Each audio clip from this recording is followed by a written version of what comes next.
Hey everyone, it's the Chaplain here, coming to you with a little bit of BBR3. This is Tora. I'm giving you a quick recap here of our turn 4, playing with my friend Lieutenant Dan. Very much enjoying this YouTube war against Dan.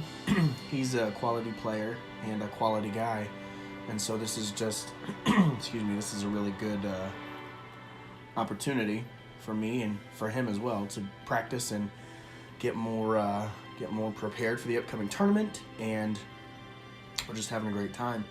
Hold on one second.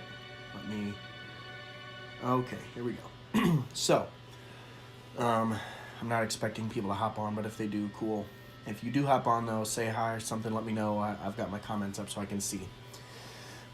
So we are done with turn 4. All right, we've had a lot of really good for both of us. We've had some really bad for both of us. We've had some kind of, posturing, maneuvering, whatever. And so the goal of this video to recap for you what has happened is to keep it short and sweet, but to kind of show you some of the larger highlights that have occurred. First and foremost, we are playing with Pagan's diplomacy rules, and for those of you who are unaware, essentially every single neutral on the map is able to be influenced by either the Axis or the Allied side, and we do this by spending IPCs to purchase diplomatic chips, and we place the chips in a bag and we do a draw, a blind draw as part of our diplomatic phase, and this will either move a neutral towards us or away from us. So for example, the first time we're able to draw is starting in turn 4, and so we've already had a draw for Sweden, and Sweden went pro-allied. So if he can get something up there, it's his. If not, I can fight it with no consequence to the other strict neutrals on the board, which is nice. The diplomatic chips as they stand for the moment, there are 12 neutral chips or non-action chips. There's 14 Axis chips and 9 allied chips here at the start of round 5. And so the Axis need some more places. Germany, for example, doesn't want to try to draw for Saudi Arabia because if it goes pro-allied, the Brits are going to walk right in. I don't really want to go for Spain because all these units are tucked away in Gibraltar, right? I don't want to get hurt there. Turkey could happen because if Germany pulls for Turkey and it goes pro-Axis, then Italy could walk in there. But if it goes pro-Allies, then France could walk in there, so that's not good. But I definitely need to pull for that because I don't want it to get activated allied. So those are some of the diplomatic things that we've had occur. Some of the big battles this turn. The Russians took Manchuria. The Americans have landed in it, and the Chinese are in there. There are 3 nations represented there in Manchuria. And so Japan needs to get that back. I've backed China into a corner. They only have these 2 territories left, and so that's exciting for me. Over here, the Americans took the Caroline Islands from the Japanese. Now, you might be saying, Rob, that doesn't look very impressive. Well, that's because this one aircraft carrier, which is advanced, by the way, is representing the entire fleet, which is over here.